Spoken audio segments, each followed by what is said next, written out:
بسم الله الرحمن الرحيم. أركان الوضوء يكتب سين 10 كان.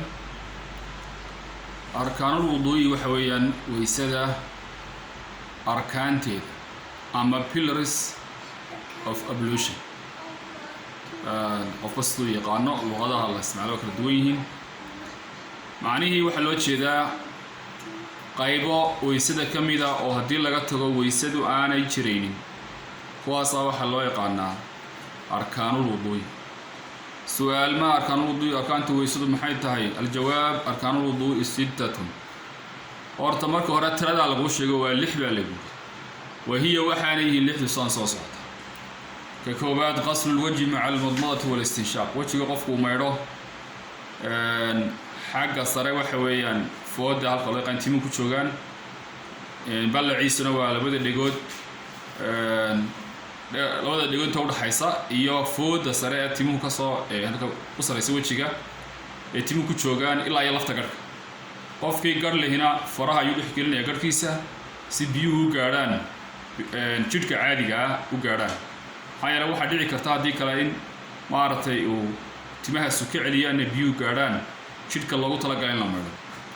waxaana la socota maca almadmadati luqluqada ayaa la socota wal istishaaqi iyo waxa weeyaan biyaha sanka lagu jiido kor loo jiido fiif kor loo yiraahdo oo macnaheedu waxa weeyaan wajiga baa ku laba qaybood qayb muuqata oo jisadka jareen arkayna ah iyo qayb qarsoon ah maartay afka gudihiisa oo la luqluqayo iyo sanka labada dul oo ayagana biyo lagu jiidayo si ay u soo nadiif soo noqdaan. isla markaana biyaha marka la nuugo waa la iska soo celiyaa dibadda ayaa loo soo saaraya.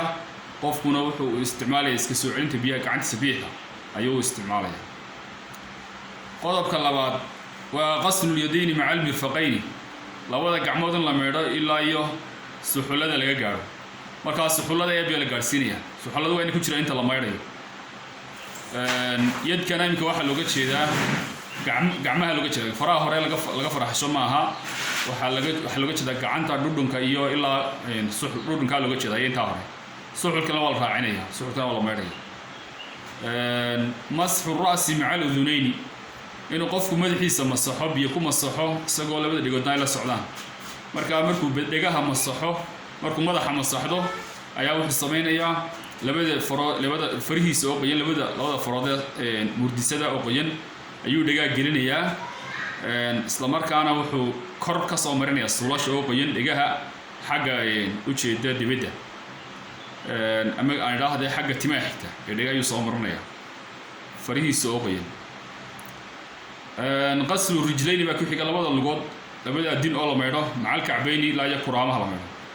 kuraamo waa lafaha yar ee buurbuuraneed kor u taagan ee cagta inta kabta la geliyo iyo lugtan sare halka iska galaan lafta yar ee ku taala ayaa waxa la yiraahdaa kacbayn baa la yiraahdaa. marka kacbaynkana waxay ku jiraan inta la meedhayo.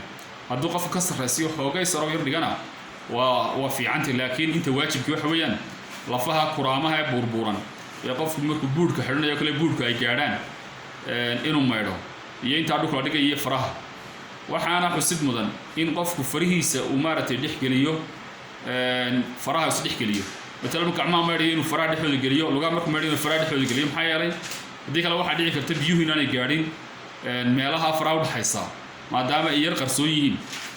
marka aynu ku foojignaado oo qofku baraawsanaado taas baldoon. waxa ku xiga at-tartiibu kala horeysiinta oo Ilaahay subhanahu wa ta'ala ayaa kala horeysiiyay fi suurati al-maa'ida aayadda waxa weeyaan uu kaga warramay aayadda lixaad ee tahay ban jecelahay. يا أيها الله سبحانه أعوذ بالله من الشيطان الرجيم يا أيها الذين آمنوا إذا قمتم إلى الصلاة فاغسلوا وجوهكم وأيديكم إلى المرافق وامسحوا برؤوسكم وأرجلكم إلى الكعبين. dadka iimaanka leh oo ku Ilaahay rumeeyo marka aad salaada u kacaysaan macna ee dabeetana weysidii aad leeyahay weysidii salaadii ba shardi u tahay qofkan weysa qabin salaad ma geli karee aad weysida leeyahay wajiina meedha bilahay faqsilu wujuhakum.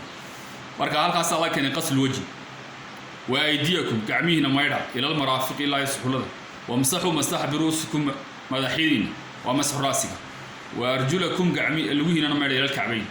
هل كاسا إلى هكذا كاسا إلى هكذا الرئيسي بالله كله رئيسية قفكنا هدوس لا وكله رئيسي وياه أو يراها مارته أنا بقول لقها بنكسر بلا بيا أو أنا ولا ميرا وحيل يرمي وما أنصح يسمح لي ليس إلى هو ترتيبي ayuu tartiibsantahay laakiin culimadu waxay yiraahdaan labada lugood iyo labada gacmood iyagu xubin qudhis ku xisaabsiino haddii bidixda la hormeedo midigta la dambaysiiyo way ansaxaysaa bay yiraahdaan mar walba laakiin waxa fiican inaad midigta aad meedho lugta midigta aad hormeedo gacmahana aad gacanta midig hormeedo waxa ku xiga almuwaalaat weyn xidhiidh loo sameeyo oo مثلا qofkii markuu weysiisanaya aanay xubnihii kala qalalin oo intuu wajiga meedho hadduu iska sheeka tago oo hadhow yiraahdo maaragtay waxaan meedhayaa gacmihii iyo madaxana waan masax lugaana waan meedhayaa uma ansaxayso maxaa yeelay waxa weeyaan muwaalaadkii ka tagay laakiin hadday duruufi ku kalifto oo qofka dhib ay ku timaado isaga ka xoog badan culimadu waxay way waan ansaxaysaa tusaale ahaan haddii biyo ka go'een dabeetana uu biyo qof u dirto isagoo in meedhay intii kale biyo ka go'een ama dee